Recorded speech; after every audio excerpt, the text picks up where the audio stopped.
네, 전 세계에는 다양한 나라와 민족들이 살고 있습니다. 피부색이 다르고 언어가 다르죠. 또한 관습과 문화와 전통까지 다 다릅니다.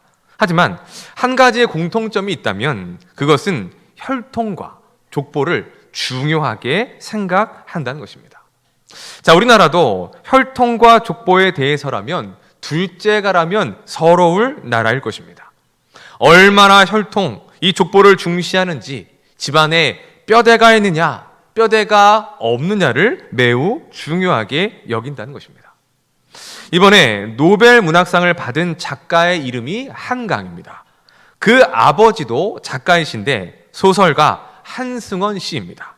그분이 쓰신 동화가 뼈대 있는 집안, 뼈대 없는 집안이라는 동화가 있는데 이러한 글이 나옵니다. 제가 한번 읽어드리겠습니다. 오징어 총각과 멸치 처녀가 열렬하게 사랑하게 되었다. 둘은 혼인을 하려고 양가를 번갈아 방문했다.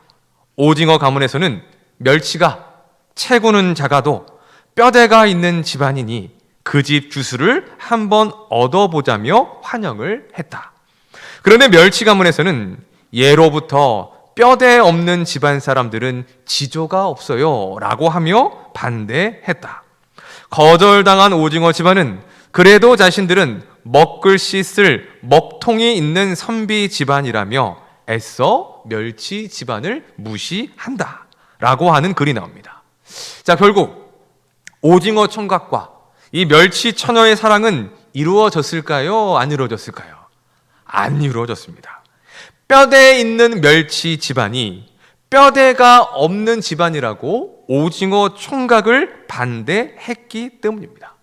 도대체 그 뼈대가 무엇인지, 평상시에는 우리가 뼈대가 있는지 뼈대가 없는지를 잘 모릅니다. 별로 생각을 안 하고 살기 때문이죠. 근데 유독 어떤 때에 그렇게 뼈대를 강조하느냐? 결혼을 시킬 때, 자녀들 결혼을 시킬 때 우리 집안에 맞는 사람인지 아닌지, 우리는 뼈대가 있는데 저쪽 집안은 뼈대가 있는지, 그거를 확인하며 반대하는 일들도 심심치 않게 있다라는 것이죠. 한승원 작가는 이 동화를 통해서 한국 사회에 만연한 뼈대, 혈통이 과연 그렇게 중요한 것인가 라고 하는 질문을 던지는 것입니다. 뼈대 있는 집안을 보면 자랑할 만한 족보 하나씩을 가지고 있습니다.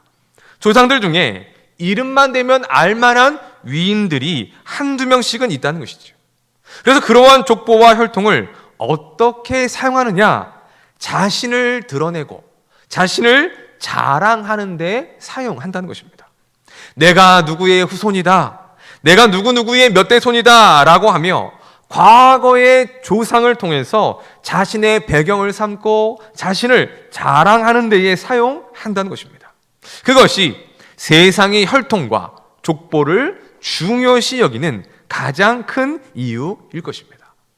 여러분은 어떠하십니까? 여러분은 뼈대 있는 집안의 출신이십니까? 뼈대 없는 집안의 출신이십니까? 자, 그렇다면 성경은 어떨까요? 우리가 알듯이 성경에도 많은 족보가 등장하는 것을 볼 수가 있습니다. 오늘 본문인 룻기도 하나의 족보로서 그 모든 이야기가 마무리되고 있는 것입니다. 왜 룻기의 마지막에 족보가 등장을 하는 것일까? 혈통과 족보를 중요하게 여기는 그 세상과 같이 이 집안이 뼈대에 있는 집안의 족보라는 것을 자랑하기 위함일까요? 오늘의 말씀을 통해서 이 족보를 기록하신 목적이 무엇인지, 그리고 이 족보를 통해서 하나님께서 우리에게 말씀하시고자 하는 그 메시지가 무엇인지를 생각해 보는 그러한 시간이 되었으면 좋겠습니다. 자, 지난 시간 살펴보았듯이 룻과 나오미의 이야기는 해피엔딩, 하나님의 회복으로 마무리됩니다. 그 회복의 절정이 무엇입니까? 보아스와 룻에게서 아들이 태어나는 장면입니다. 그 아들의 이름은 오벳이라고 이름하고 있습니다. 자, 우리 17절 말씀을 함께 읽어보겠습니다. 17절입니다. 시작. 그의 이웃 여인들이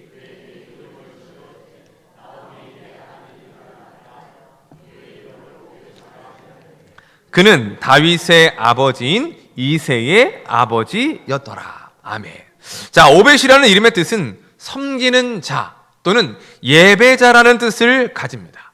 하나님을 섬기고 하나님을 예배하라는 사람이 되라는 의미에서 오벳이라는 이름을 지어 준 것이죠. 자, 그리고 그 다음에 어떤 내용이 진술되고 있느냐? 오벳은 다윗의 아버지, 이새의 아버지였더라라고 말씀하고 있습니다. 자, 이어지는 이런 말씀을 볼 때에 지금 룻기의 저자의 관심은 어디까지 이어지고 있느냐? 지금 막 태어난 생명인 오벳으로 머물르는 것이 아니라 그의 후손으로 등장하는 다윗까지 이어지고 있다는 것입니다. 그래서 이어서 족보가 나오고 있는 것입니다. 자, 우리 18절 말씀을 보겠습니다. 18절입니다. 시작. 베레스의 계보는 이러하니라. 헤스론을 낳고. 자, 이것이 족보의 시작인데 누구로 시작하고 있습니까? 베레스입니다. 베레스로 시작하여 그의 후손들이 열거되고 있는데 우리 마지막 22절 말씀도 보겠습니다. 22절 시작. 오벳은 이새를 낳고 다윗을 낳았더라. 아멘. 그 족보의 끝이 누구로 마무리되고 있습니까? 다윗입니다. 베레스로 시작한 족보는 보아스를 거쳐 다윗으로 마무리되고 있다는 것입니다. 자, 그렇다면 이 족보는 과연 우리에게 무엇을 가르쳐 주고자 하는 것일까? 첫째는 하나님의 헤세드를 행하는 이들을 하나님께서 주목하고 있음을 보여주고 있는 것입니다. 자, 룻기의 족보는 구성이 굉장히 독특합니다. 베레스의 후손들 모두를 기록한 것이 아니라 각 인물들을 숫자에 맞게 배열한 족보이기 때문인 것입니다. 즉, 이 족보에는 저자의 어떤 목적과 의도가 나타나 있는 족보라는 것입니다. 자, 우리가 알듯이 마태복음 1장을 보면 예수님의 족보가 나오죠. 근데 이 족보 역시 목적과 의도를 가지고 기록한 족보입니다. 자, 우리 마태복음 1장 17절 말씀을 읽어보겠습니다. 시작. 그런즉 모든 대수가 다윗까지 14대요.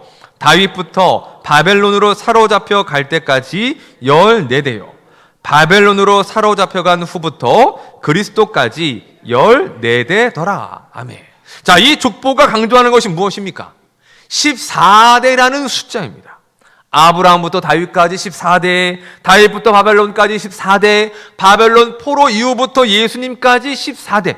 그렇게 해서 총 3번 42대로 소개되고 있다는 것입니다. 자, 그러면 왜 이 14라는 숫자를 강조하는 것일까? 14라는 숫자는 다윗의 히브리어 알파벳을 더한 숫자로서 다윗을 상징하는 숫자이기 때문입니다.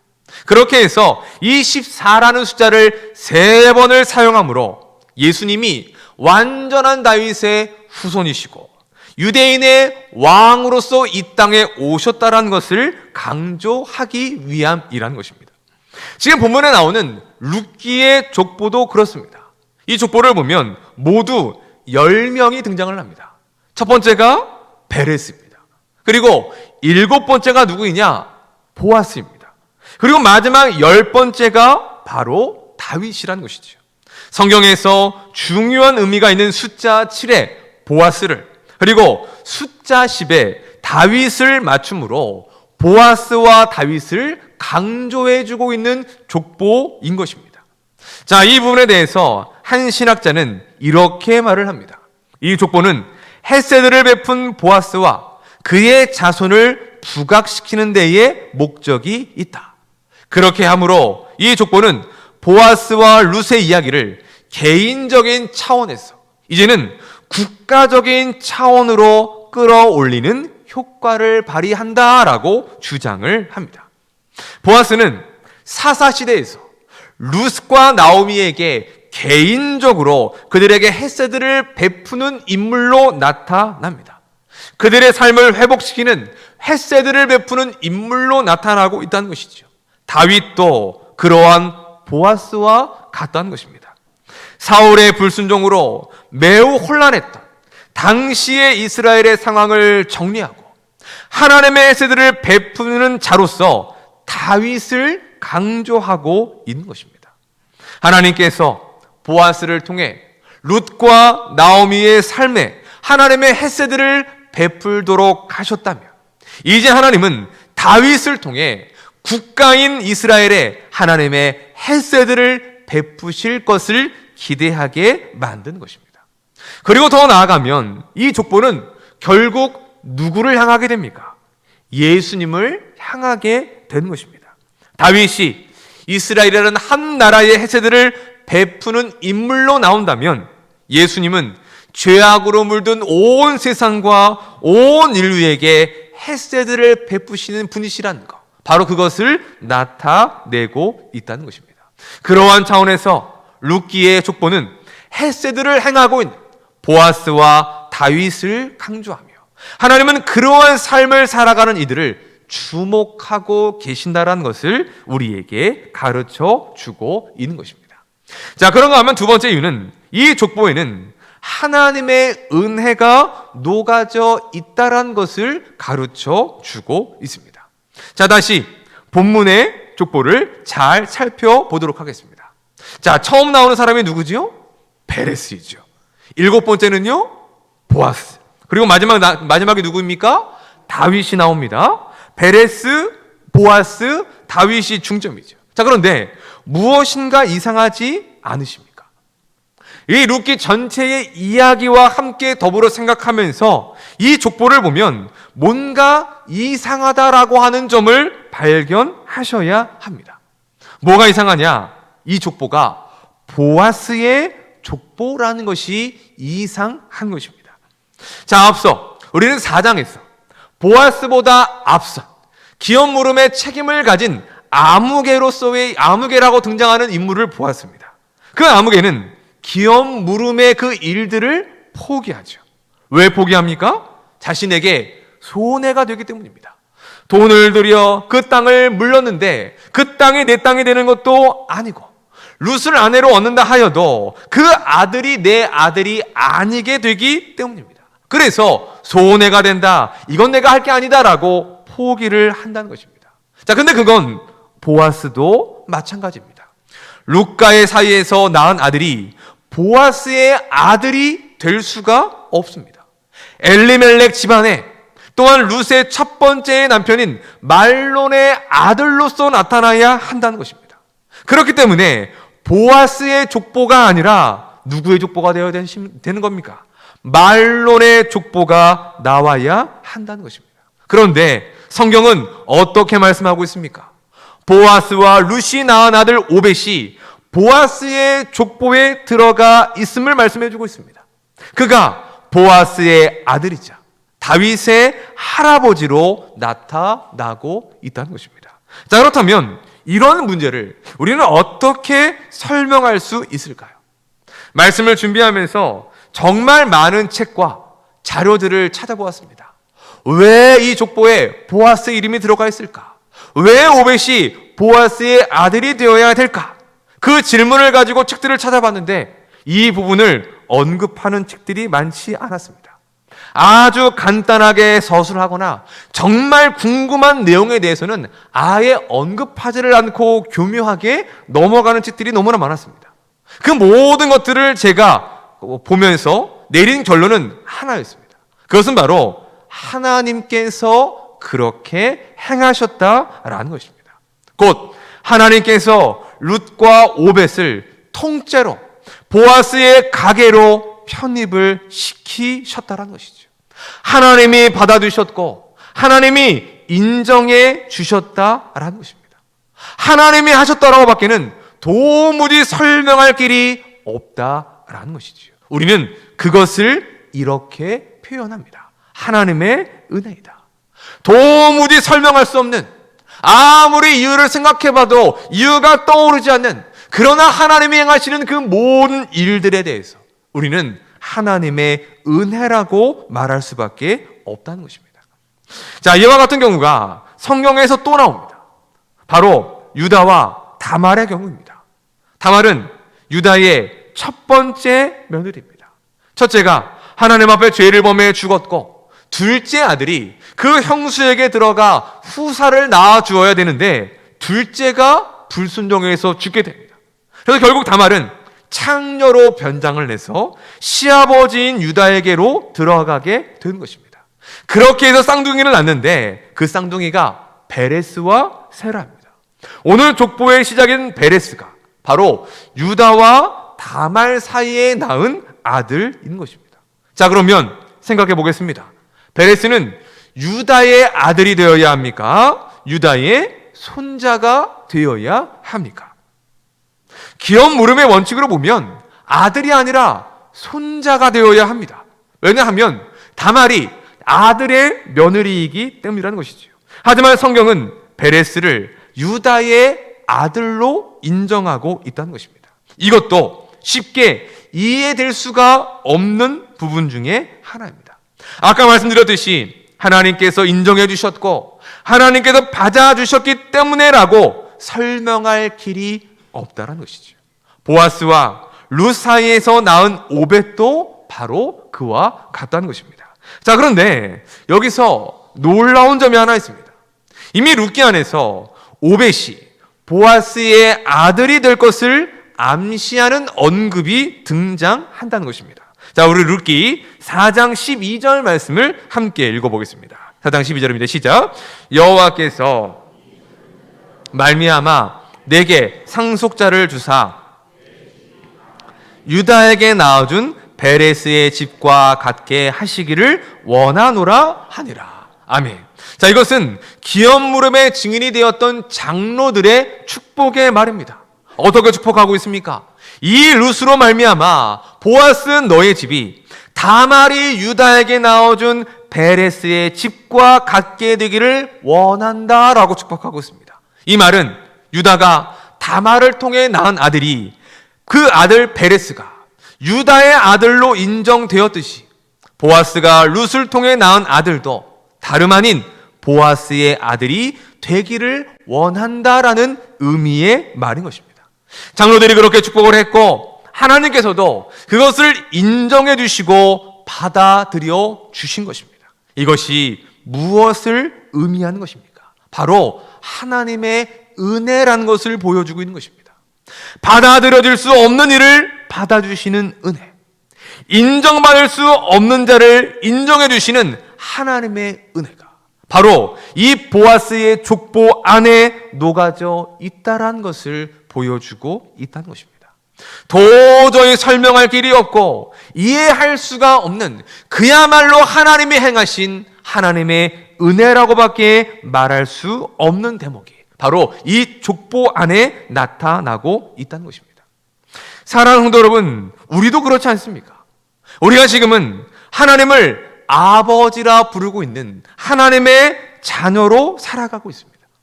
거룩하신 하나님을 믿고 섬기는 하나님의 백성이라는 신분과 정체성을 가지고 또한 거룩한 무리라는 성도라는 이름을 가지고 살아가고 있습니다.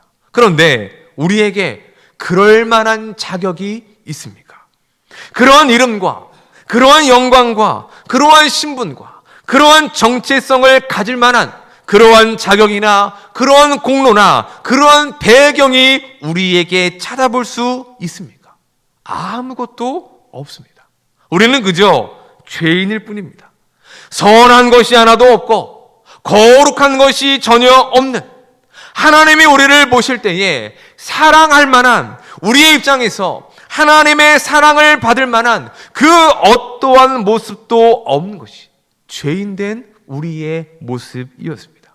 그냥 죄악과 고통 중에 태어났어. 한평생 그렇게 살다가 사라지는 티끌과 먼지 같은 인생을 사는 것이 바로 우리의 모습이라는 것이죠. 그런데 그런 우리에게 어떤 일이 일어났습니까? 하나님이 그러한 인생인 우리에게 찾아오셨습니다. 당신의 아들을 우리를 구원하기 위하여 이 땅에 보내주신 것입니다. 우리를 하나님의 자녀요 하나님의 백성으로 삼아주시기 위하여 십자가에서 당신의 아들을 희생시키시고 당신의 아들을 죽이심으로 인하여 우리를 하나님의 자녀가 되는 은혜를 허락해 주신 것입니다. 또한 그 예수님을 믿을 수 있도록 우리의 거친 마음과 굳어진 마음을 녹여주시고 움직여주셔서 그 예수 그리스도를 믿을 수 있는 믿음을 허락해 주신 것입니다. 그 은혜로 인하여 우리가 하나님의 자녀가 된 것이고 하나님을 아버지라 부를 수 있는 은혜와 특권을 누릴 수 있게 된 것입니다. 우리가 무언가를 해서가 아닙니다. 자격이 있어서도 아닙니다. 하나님께서 우리를 택하여 주셨기 때문이고 하나님께서 우리를 불러주셨기 때문인 것입니다. 하나님께서 우리를 당신의 자녀로 인정해 주시고 당신의 백성으로 받아주셨기 때문에 우리가 하나님의 자녀라는 이름과 하나님의 백성이라는 삶으로 지금의 우리의 삶을 살아갈 수가 있게 된 것입니다. 여러분 믿으십니까? 그것을 믿는다면 우리는 하나님을 자랑하는 삶으로 나아가야 하는 것입니다. 우리에게 은혜를 베풀어 주신 하나님, 연약하고 부족하고 자격 없는 그런 우리를 받아주시고 놀라운 사랑을 베풀어 주신 하나님만을 자랑하는 삶이 되어야 한다는 것입니다. 고린도전서 1장 31절 말씀을 함께 읽어보겠습니다. 시작. 기록된 바 자랑하는 자는 주 안에서 자랑하라 함과 같게 하려 함이라. 아멘. 주 안에서 자랑하라는 것은 내가 아닌 나를 위하여 일하신 하나님을 자랑하라는 것입니다. 그것이 하나님의 은혜를 받은 자들의 특징이고 그것이야말로 하나님의 은혜를 경험한 하나님의 은혜임을 고백하는 삶이 되어야 함을 말씀하고 있는 것이죠. 그런데 어떻습니까? 많은 교회들의 모습을 보면 교회 안에서의 성도들의 모습을 보면 하나님을 자랑하거나 하나님의 은혜를 자랑하기보다는 자기 자신을 자랑하는 삶으로 살아가는 이들이 많이 있다는 것입니다. 혈통과 족보와 자격을 중요시하는 그런 모습들처럼 교회 안에서 나의 배경과 나의 자격을 드러내고 자랑하려 하는 모습들이 있다는 것이죠. 초반에 말씀드렸듯이 세상은 예나 지금이나 혈통과 족보를 중요시합니다. 그것이 자신의 자랑과 자격이 될 수 있기 때문입니다. 그것은 세상의 방식입니다. 그런데 교회 안에서도 혈통, 족보, 자격을 운운하는 이들이 그런 일들이 심심치 않게 일어나고 있다는 것이죠. 흔히 말하는 것이 무엇입니까? 신앙의 대수입니다. 우리 집안이 몇 대째 예수를 믿는 집안이다. 우리 집안에 장로가 몇 명이고 목회자가 몇 명이다라고 하는 그러한 말들입니다. 소위 뼈대가 있는데 믿음과 신앙의 뼈대가 있다라고 하는 자랑의 말들인 것이죠. 여러분, 신앙의 가문이라는 것, 예수를 믿는 대수가 3대, 4대, 5대가 된다라는 것, 그건 정말로 좋은 일이고 하나님의 은혜와 복일 것입니다. 신앙의 유산이 잘 전달되고 있다는 차원에서 우리의 가정들이 꿈꾸고 기도해야 될 부분들일 것입니다. 하지만 그것이 잘못되면 어떻게 나타나게 됩니까? 자기 자랑이 된다는 것입니다. 우리 집안이 이렇게 예수를 믿었고 교회 안에서 우리의 집안의 연수가 신앙의 연수가 이만큼 이어져 왔다라고 하며 자신을 내세우는 수단으로 그러한 신앙의 혈통과 족보를 내세우게 된다는 것입니다. 또 어떤 한 부서나 조직을 오래도록 섬기는 분들이 있습니다. 찬양대나 교육부서 교사로서 오랜 시간 섬기고 봉사한다라는 것, 그리고 그 자리에서 은퇴한다라는 것, 얼마나 귀하고 아름다운 일이 되겠습니까? 그런데 어떤 분들을 보면 그 연수가 자신의 자랑과 자신의 계급이 될 때가 있다는 것입니다. 어느 순간 한 조직에 터줏대감으로 자리를 잡아서 본인의 모든 일과 사역의 기준이 되고자 한다는 것입니다. 조직이 있고 질서가 있음에도 그게 무엇이고 그게 누구이든지 내 뜻대로 자신의 뜻대로 좌주려 하는 그러한 사람들이 심심치 않게 있다는 것입니다. 왜 이런 일들이 생기는 것일까요? 저는 이유가 하나 때문이라고 생각합니다. 그것은 바로 은혜를 잊어버렸기 때문인 것입니다. 우리가 택함을 받고 구원받은 것이 하나님의 은혜라는 것을, 교회를 섬기고 부서를 섬기는 모든 일들 또한 하나님의 은혜라는 것은 모든 일을 감당할 수 있도록 은사를 주시고 환경을 주시고 힘을 주신 것 또한 하나님의 은혜라는 것을 잊어버리기 때문인 것입니다. 은혜를 잊어버리니까 무엇을 내세웁니까? 혈통과 족보를 내세웁니다. 자기 자신을 내세웁니다. 내가 이 교회에서 몇 년이고 내가 이 부서에서 몇 년이고 마치 이것이 자신에게 있는 자격이나 특권인 것처럼 그런 것들을 자랑하며 내세우는 삶을 살아가게 된다는 것이죠. 은혜를 잊어버린 자가 얼마나 하나님의 은혜로 세워진 교회 앞에서 족보와 혈통과 자격을 운운하는 그와 같은 삶이 될 수 있는지 오늘의 말씀이 우리에게 가르쳐 주고 있다는 것입니다. 사랑하는 성도 여러분, 오늘의 말씀을 통해서 우리의 모습을 돌아보았으면 좋겠습니다. 과연 우리는 하나님의 은혜를 자랑하고 있습니까? 아니면 혈통과 족보와 자격을 자랑하고 있습니까? 하나님을 자랑하고 있습니까? 나 자신을 자랑하고 있습니까? 바라기는 우리가 구원받은 것, 우리가 하나님의 자녀가 된 것, 우리가 하나님을 섬기며 살아가는 모든 것들이 하나님의 은혜임을 고백할 수 있는 주의 백성들이 되시기를 주님의 이름으로 축원합니다. 또한 그 은혜로 살아가는 우리 모두가 되실 수 있기를 주님의 이름으로 축원합니다. 말씀을 정리하겠습니다. 룻이 낳은 오벳은 보아스의 가문으로 받아들여졌습니다. 설명할 길이 없는 하나님의 은혜입니다. 우리도 그렇습니다. 하나님을 아버지라 부를 수 있다는 것, 그것은 우리가 하나님의 계보로 받아들여졌다라는 것을 의미하는 것입니다. 죄인이 죽을 수밖에 없는 우리가 어떻게 하나님을 아버지라 부르고 하나님의 계보에 들어갈 수가 있겠습니까? 말도 안 되는, 도저히 설명할 길이 없는 하나님의 크신 은혜가 이미 우리의 삶 가운데 주어졌고, 하나님은 계속해서 그 은혜로 우리를 대하시고 있다는 것입니다. 사도 바울이 고린도전서 15장 10절에서 이렇게 고백하고 있습니다. 우리 함께 읽어보겠습니다. 시작. 그러나 내가 나 된 것은 은혜로 된 것이니 헛되지 아니하여 내가 모든 사도보다 더 많이 수고하였으나 내가 한 것이 아니요 오직 나와 함께 하신 하나님의 은혜로라. 아멘. 바울이 어떤 고백을 하고 있습니까? 모든 것이 하나님의 은혜라고 고백하고 있습니다. 바울처럼 많은 수고를 한 사도가 어디에 있습니까? 바울과 같이 수많은 어려움과 죽을 위기를 거쳐가면서 얼마나 수고와 열심을 내어 주의 복음을 감당하고 그 사명을 감당했던 이가 어디에 있습니까? 그런데 바울은 끝까지 자기의 수고와 열심을 자랑하지 않습니다. 뭐라고 말하고 있습니까?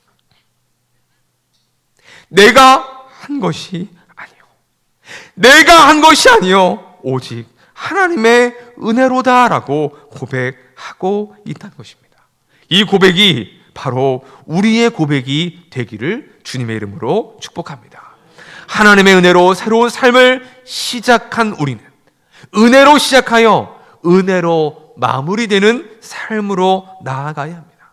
은혜로 시작했는데 혈통과 족보, 자격으로 마무리되어서는 안 됩니다. 이스라엘의 실패가 바로 여기에 있는 것입니다.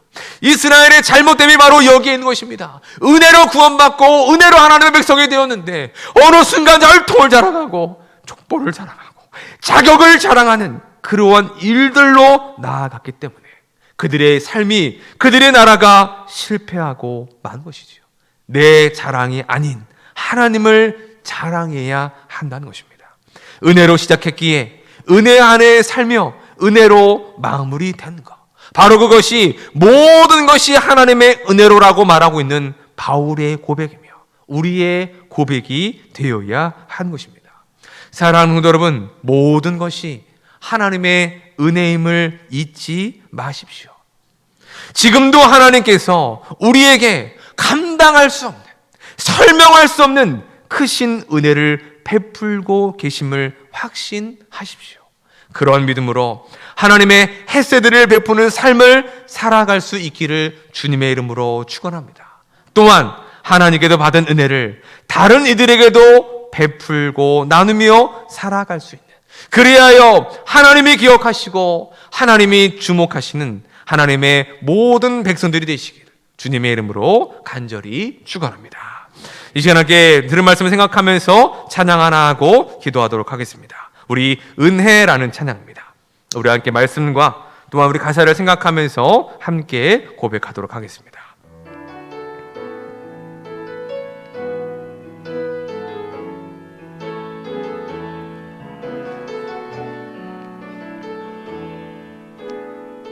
내가 누려왔던 모든 것들이, 내가 누려왔던 모든 것들이, 내가 지나왔던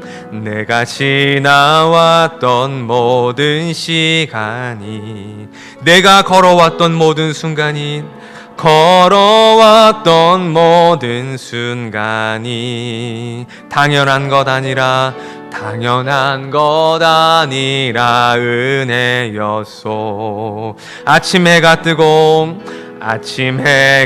뜨고 저녁에 노을, 봄의 꽃향기와 가을의 열매, 변하는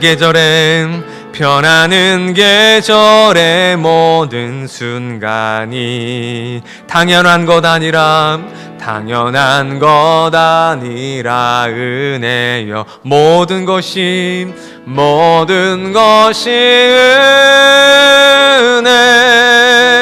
은혜,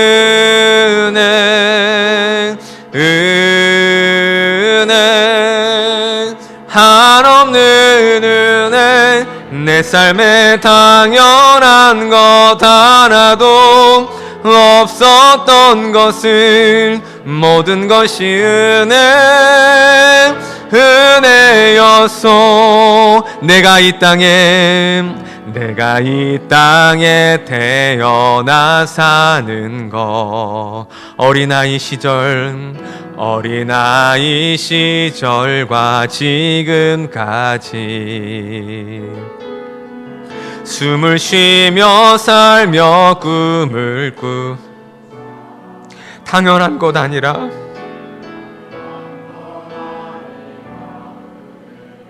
내가 하나님의 자녀로 살며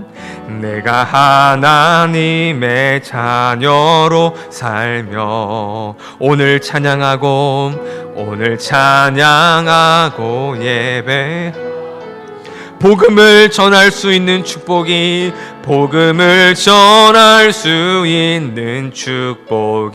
당연한 것 아니라 은혜. 모든 것이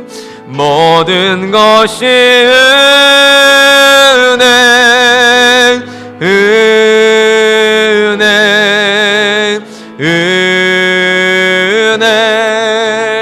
한없는 은혜. 내 삶에 당연한 것 하나도 없었던 것을, 모든 것이 은혜. 우리 다시 한번 고백합니다. 모든 것이 은혜,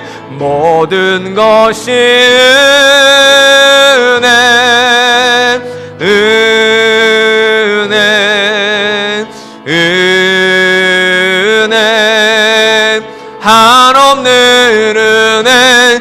내 삶에 당연한 것 하나도 없었던 것을, 모든 것이 은혜였소. 우리 이 시간 이렇게 기도합시다. 하나님의 은혜로 시작한 우리의 삶이 은혜로 마무리되는 삶이 되게 하여 주시옵소서. 나를 자랑하는 것이 아니라 내가 지금까지 나온 모든 것들이 하나님의 은혜임을 자랑하는 삶이 되게 하여 주시고, 우리의 삶 속에서 하나님의 은혜를 베풀고 나누며 하나님이 기억하시는 헤세드의 삶을 살아가는 우리 모두가 되게 해달라고 이 시간 한번 주여 한번 모르고 함께 기도하도록 하겠습니다. 주여, 아버지 하나님 감사합니다. 아버지 하나님 오늘의 말씀을 통하여서 아버지